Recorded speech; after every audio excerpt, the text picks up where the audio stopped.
திருச்செந்தூர் இது வெறும் ஒரு கோவில் அல்ல. திருச்செந்தூர் சுப்பிரமணிய சுவாமி என்ற பெயரை கேட்டாலே பலருடைய மனதில் ஒரு அமைதியும் ஒரு நம்பிக்கையும் உருவாகும். ஏன் இந்த இடத்திற்கு இவ்வளவு ஒரு ஈர்ப்பு? ஏன் இங்கு வந்தவர்கள் தங்கள் வாழ்க்கை மாறியதாக சொல்கிறார்கள்?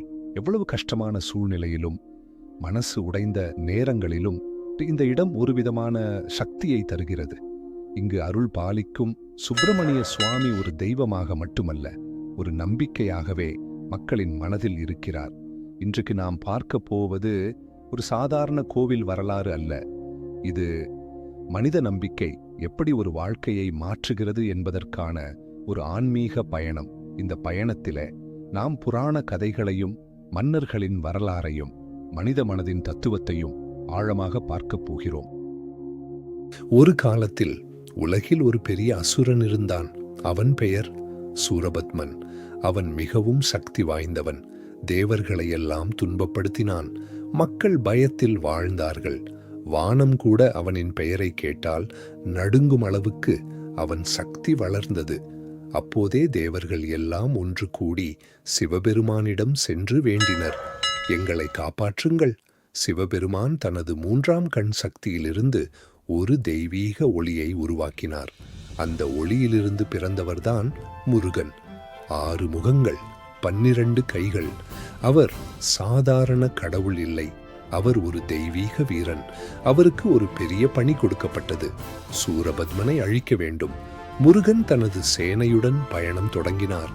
இடங்கள் கடந்து, கடல்கள் கடந்து, இறுதியில் அவர் வந்த இடம் திருச்செந்தூர் கடற்கரை. அந்த இடத்தில் ஒரு பெரிய அதிர்வு ஏற்பட்டது போல காற்று நின்றது.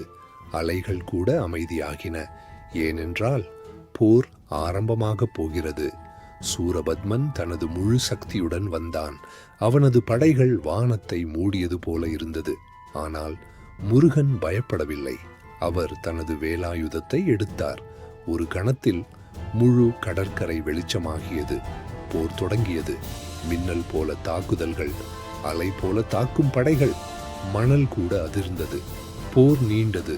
ஆனால் இறுதியில் முருகன் தனது வேலாயுதத்தை எறிந்தார். அது வானத்தை பிளந்து சென்று சூரபத்மனை வீழ்த்தியது. அந்த தருணத்தில் உலகமே அமைதியாகியது. தேவர்கள் மகிழ்ந்தனர், மனிதர்கள் கண்ணீர் விட்டனர். நல்லது வென்றது. இப்பொழுது ஒரு முக்கியமான உண்மை. சூரபத்மன் என்பது வெளியில் இருக்கும் ஒரு அசுரன் மட்டுமல்ல, அவன் மனிதனுக்குள் இருக்கிறான். அவன் வடிவம், கோபம், அகந்தை, பேராசை, பயம். முருகன் வெல்வது என்ன?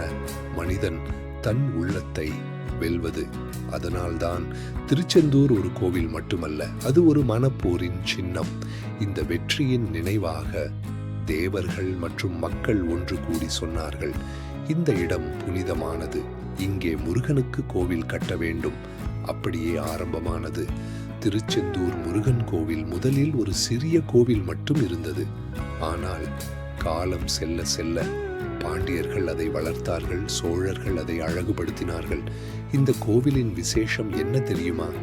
மற்ற முருகன் கோவில்கள் மலை மீது இருக்கும், ஆனால் இது மட்டும் கடற்கரையில் இருக்கும் கோவில். அலைகள் அடிக்கும் சத்தத்தோடு முருகனின் பெயர் இன்று வரை ஒலிக்கிறது. கடலும் கூட முருகனை வணங்குவது போல தோன்றும்.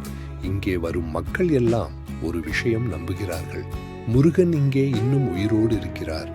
அவர்கள் வேண்டுதல் சொல்லும் போது கடல் அலைகள் கூட அமைதியாக கேட்கும் போலிருக்கும். இந்த கோவில் கடற்கரையில் உள்ளது. கடல் அலைகள் தொடர்ந்து வந்து கோவிலை தொடுகின்றன. ஆனால் கோவில் அசையாது நிற்கிறது. இதுவும் ஒரு தத்துவம்தான். வாழ்க்கை என்பது கடல் போல, சோதனைகள் அலைகள் போல வரும். ஆனால் நம்பிக்கை இருந்தால் நாம் அசையாமல் நிற்கலாம். இந்த இடத்துல மக்கள் என்ன செய்கிறார்கள்? அவர்கள் மனதை ஒப்படைக்கிறார்கள். தங்கள் கவலைகளை கடலுக்கு சொல்கிறார்கள். பின்னர் அமைதியாக திரும்புகிறார்கள். ஏனெனில் அவர்கள் நம்புகிறார்கள், இங்கே வந்துவிட்டால் மனம் லேசாகும்.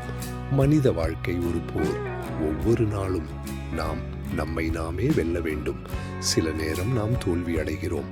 சில நேரம் நம்முள் இருக்கும் பயம் வெற்றி பெறுகிறது. ஆனால் மீண்டும் எழுந்து நிற்பதுதான் வாழ்க்கை.